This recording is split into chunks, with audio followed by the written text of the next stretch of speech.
Hello, everybody. Today, I am going to be talking to another family member who you might have met if you watched the recording of our whole family together. My brother, my biggest brother, my oldest brother. He is the firstborn in our family, the first of 13. Um, Avraham Levin, Rabbi Avraham Levin, or as I call him, Avram Herschel, that's just, or AH, we call him too. And this is super exciting because, well, first of all, we could use more talking because I love you and you're a wonderful part of my life. And also because every single time I hear you talk about anything, I'm always excited about it because you have a really incredible way to communicate lofty or important or deep ideas in very simple, straightforward, clear, cohesive ways. So people have told me that too. I just think we have similar blood somehow. Um, Hmm. so anyway, so I'm excited because also you have taken Nurtured Heart in a little bit of a different direction where I'm working primarily with parents and schools. You've kind of jumped into this and taken it for its own little spin, and so I'm excited to hear all about that and everything else we end up talking about. So with no further ado, why don't you go ahead and tell our audience a little bit about yourself, what you do, and what brought you to Nurtured Heart? Okay, well, thank you. Thank you for that wonderful introduction. And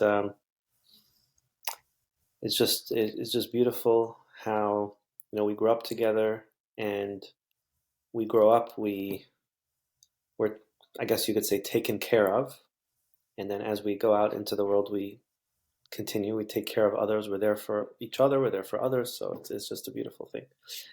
Um, yeah. So I got introduced to the Nurtured Heart approach through school trainings around here. My wife is teaching, and they're implementing it in their school. And then I thought this would be great to learn about for our own home, for our own children. And, children growing up and not automatically going along with what they're supposed to be doing, in my mind, was challenging. Because I'm like, my kids are automatically going to just behave, right? And I guess that's why I got into Nurture Heart approach at first as a method of discipline or parenting, which I've come to learn that's not how I see the Nurture Heart approach anymore. But as an approach of like how to deal with behaviors or other things like that. And for a while, I kind of danced around it, meaning I read about it, I heard about it, but it wasn't until I did the training that I really fully got it. And I can also see why it takes a long time to get it, to really, really get it and observe it. It can be easily misunderstood. So I've done over the years several trainings for Nurture Heart approach for parents, or at the local school, for example. Here they had me come train the teachers, and I've done it for a couple of schools. But being that I'm a coach, a life coach, where I focus in general on empowering anybody really at any stage of their life, but I have a focus on marriage, relationships, and within that as well, a focus on addiction recovery.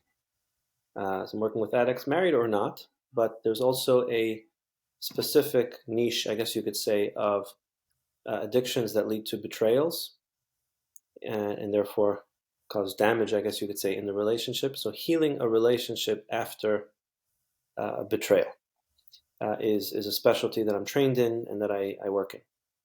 And so as I'm working with people and developing, I guess you could say, my ideas of what seems to work and how I can really service people and be there for them. As these ideas are coming together, and I'm hearing about the Nurture Heart approach, learning about the Nurture Heart approach, I'm just noticing how they seem to be all saying the same thing. It's very, very much aligned. The Nurture Heart approach maybe even gives words or ways of bringing that together, bringing those ideas together. So I know that technically, if I'm teaching the Nurture Heart approach or using the Nurture Heart approach, so there's certain wording or certain ways to express it, but the Nurtured Heart approach is really not an approach. it's something, it's a living and breathing thing. So, I love what Howard said, that he was doing the nurture heart approach, but he had to like take a step back and ask himself, what am I doing? how do I explain to myself what it is that I'm doing and put it into words? So I'm finding in the realm of marriage, in the realm of coaching, right? Which, if I could say in one word what coaching is working with somebody else and saying to that person, what is it that's holding you back from fully living and embracing your light and your greatness? That's really what coaching is. A basketball coach, for example, or a vocal coach or a business coach would say, listen, what's holding you back from expressing your greatness in that area? Why aren't you the best basketball player that you can be? What are you afraid of? What are your fears? What are the stories that you're living in that are holding you back from that? With addiction, it's the same thing. What are the stories that are driving that addiction? What are you escaping from? What fears do you have? What is it that you're believing about yourself? And how can we dissolve these negative messages and embrace the truth? And really, in a world, mental health world, where there's so much talk about how to fix the problem, how do we fix our marriage? How do we fix the problem with addiction? How do we fix the child's behavior? It's all coming from the same mindset of something's wrong, something's not great, and how can we intervene and find some kind of solution or modality that will make it great? And even separate from the nurture heart approach, this is what I'm just seeing in real time, that the opposite is the answer. And I'll give you one quick example, if I can.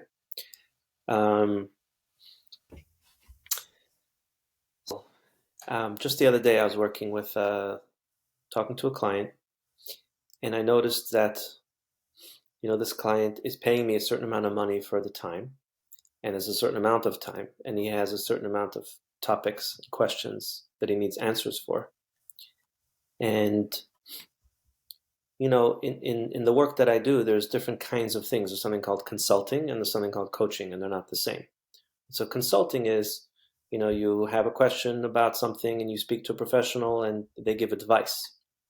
So that's like, you can set some time with me and you tell me what your questions are, and if I have some advice, I'll share it with you. But that's not what coaching is. Coaching is really going on a journey together, usually in a more packaged form, where we spend a few weeks or a few months with particular goals and dissolving everything that's in the way, right? And it's more about making space, and it's more about connecting, and for another time to get into the details about that. But I noticed that he was very impatient. He's asking me questions. I'm kind of giving him advice, and he's impatient. And I could tell, even though we were on the phone, he's kind of looking at the clock, and he's like, we have more things to get to, and we need to get the answers, and I need to fix this. And what he's talking about, the questions that he's talking about, is how in his life right now, he's having a hard time calming down. There was a couple of days or so that he didn't get some sleep, and he hasn't really been able to catch up, and he doesn't know, he's being very reactive, and he doesn't know what's going on and what's wrong and why he's having trouble with emotional regulation. And so as we're getting towards the end, I stopped him and I said to him, I talked to him a little bit about the difference between coaching and consulting. And I said, I'm feeling your anxiety, so to speak, of making sure we get to it so that we cover, so that you have the answer, so that you have the solution, so that you're able to fix it. I said, what if we took a step back? And what if we said, maybe we don't know the answers, maybe we can't fix it.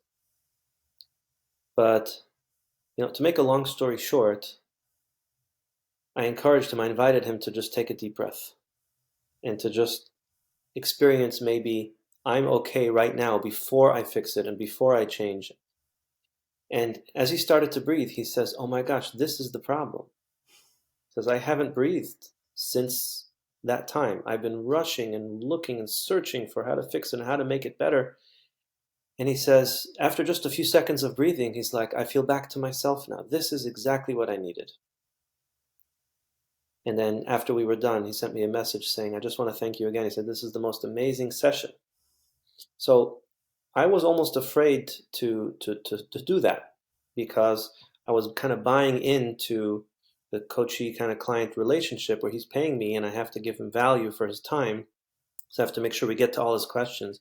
But it turns out that that whole mindset of something's not okay, something's not great, there's a problem here, and we have to go find the answer, go find the solution, and that will fix it. That was the problem. This is a nuance, maybe a little bit of a different idea. So what I'm finding is that in addiction recovery and in marriage recovery and everything else like that, if we, similar to the nurture heart approach, right? If we start with what's great already about you, and not as a tactic, but more as an awareness. So we're on a very basic, simple level. We're much happier, we're much calmer, and when we're happier and calmer, we have the mental capacity, the emotional capacity to respond better anyway, right? And I love to say, I don't know if it's true, but I love to say what I heard, that they say that astronauts in space, if they're in a situation where their life is in danger and they have to take care of some kind of issue on board, the policy is they have to take a power nap first. The first thing you have to do is take a 20-minute power nap, because if you're rushing to fix it, you're not going to do as good of a job as if you take a breath and you stop and you breathe and you kind of, nurture yourself. So that's in a sense what it's about.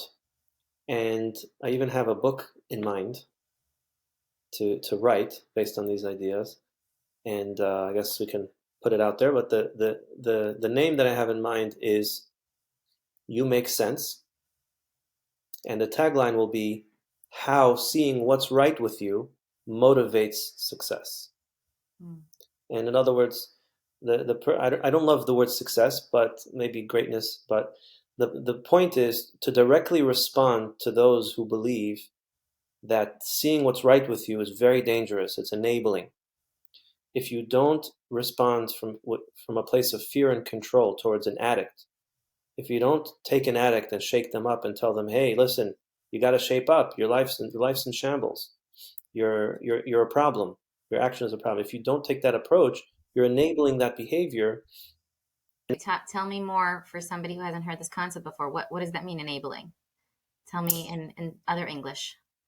Right. So enabling is basically when, if you have influence over someone else and you see them doing a certain behavior or not, so the way you respond to their behavior could either help them, let's say it's bad behavior, right? So the way you respond to their behavior, let's say as a parent or as a partner of someone else, there's different ways of responding, and some which can encourage them or motivate them to get better, and others can enable, almost like help them out. A very simple, clear example of enabling is a drug addict who asks you for money and you give them money.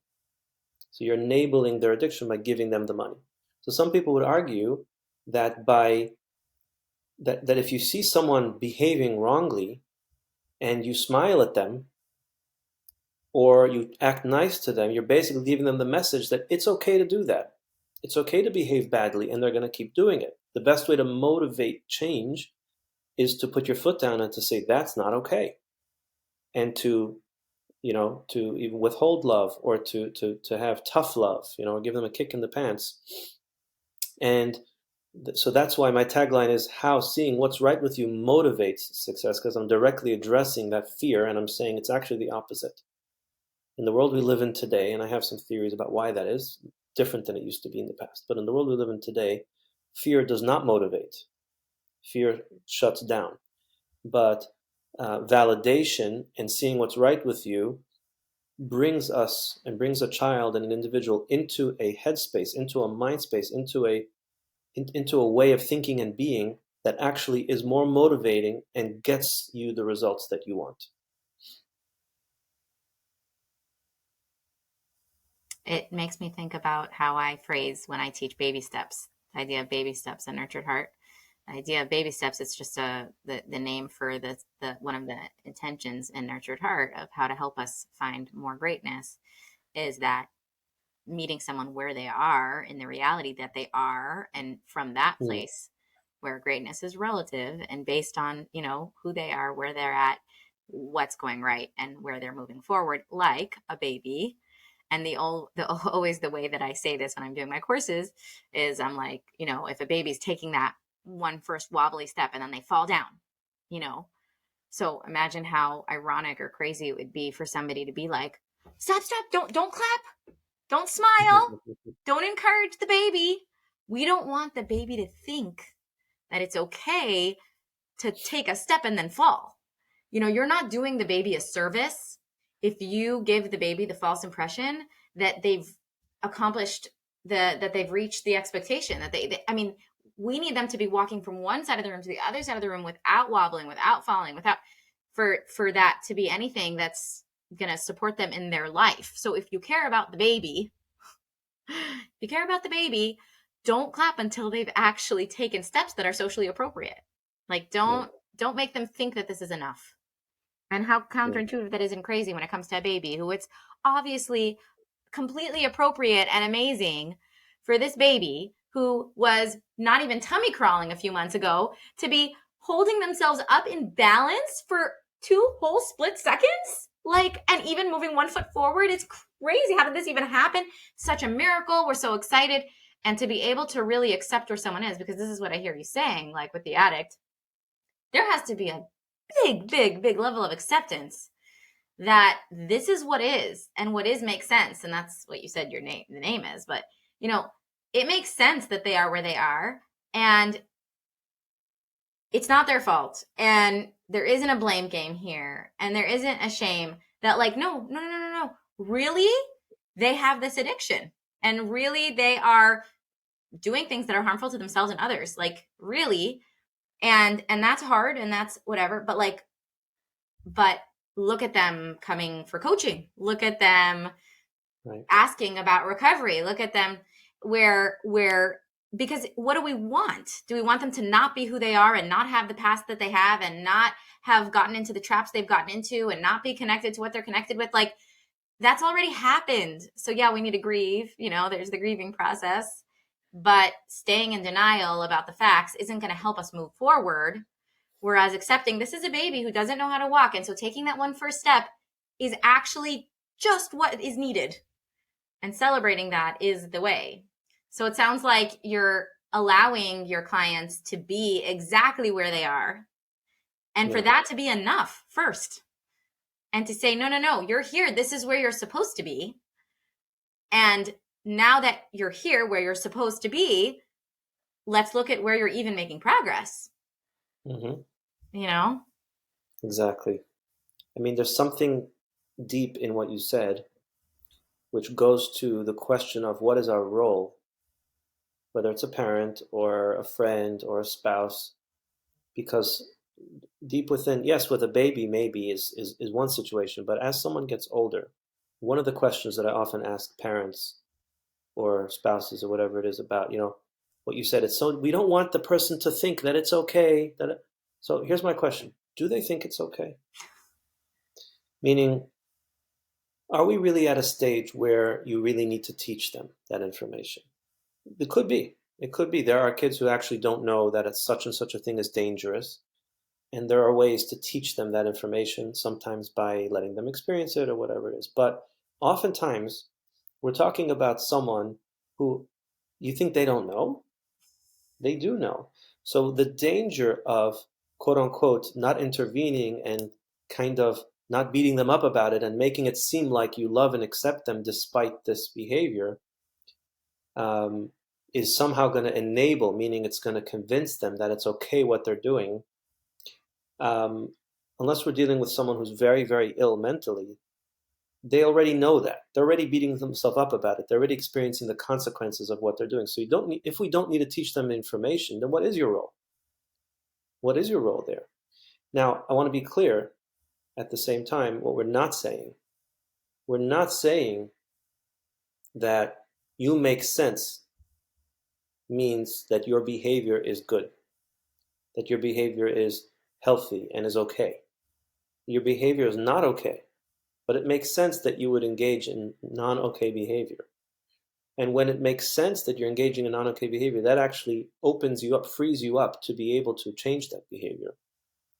right? And here's an interesting phenomenon when we talk about marriage, right? And I'm going to go into a stereotype here for a second, if that's okay. But I find this more frequently with men, married men that I work with. I find that a lot of the times the men that I'm working with are are doing two things. Number one, so they're coming with a story. My wife is controlling. My wife controls me. She controls my life. She tells me what to do. And so there's two things wrong with that picture. Number one, I'm hearing the message. The guy is saying, my wife doesn't make sense. She's crazy. The way she's behaving, the things that she's doing, she's demanding, she doesn't make sense. That's number one. Number two, and then all these crazy things that she's putting on me, I go along with it. I go along with it. Right? So you're saying that your wife is being so demanding, and that's crazy, and then you're going along with it. Right? In other words, becoming a victim. Right? You're a victim to it. So I suggest switching both of those things. Number one, the craziest things that your wife is coming to you with actually make sense. And from that place of seeing her as someone who makes sense, say no, don't do it. Don't do it if it doesn't work for you. I mean, say yes if it works, say no. And so both of those things change where the other person is making, it makes sense. You see them as making sense. But then at the same time, the behavior, which is not necessarily relational or good or whatever it is, you have a boundary around that.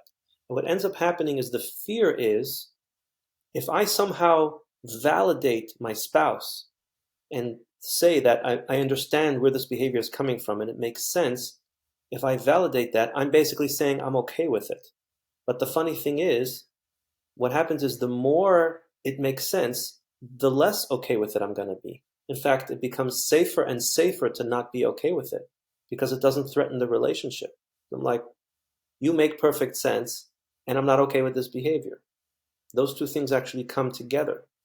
And instead of this walking on eggshells, it's like, I'm so sturdy in knowing how amazing you are and how great you are, that therefore it's safe for us to look at these behaviors or these things that aren't working for me.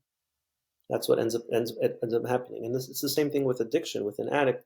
The more, in the relationship with a coach, in the relationship with whoever it is, the more safe they feel, the more seen they feel, the more validated they feel, the more we can say, what do you think about these behaviors? Yeah, it's got to change. So it actually has the opposite effect of what people think. There's two things that I was thinking. The first, which is a little bit far back in the conversation, was about the baby.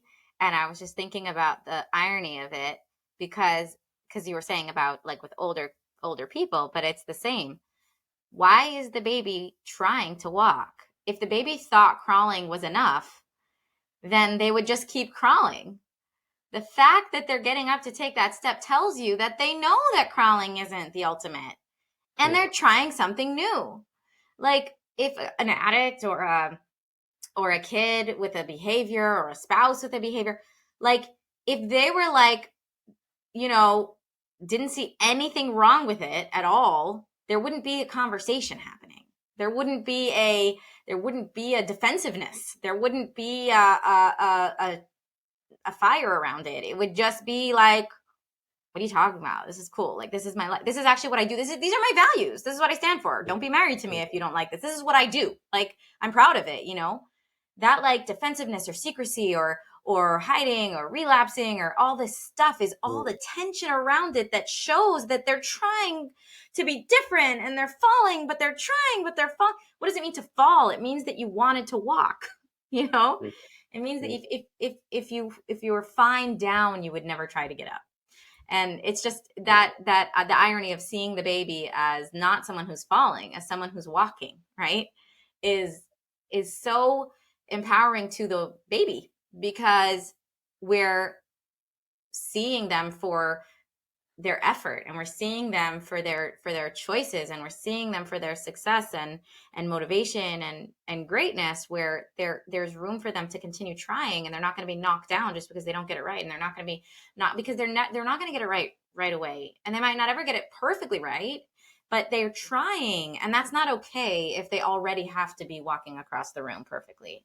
Yeah. It's there's not really a way to get from 0 to 100 without counting all the numbers in between. So if the expectation is you must be at 100, there's no point in me trying, because that's 99 failures Yeah. that I have to go through, and that's a lot of failures that I have to go through. I may as well just be happy with the failure I'm at.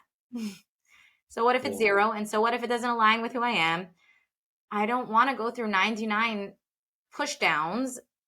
And it's not even 99 push downs. It's like 1, 2, 3, 4, 5, 30. And then such a big push down that I'm back at 0 again. And it's like, now I have to start again. And like, just because I want to, even though you're telling me everything I'm doing is not enough, it's like, I don't want to try.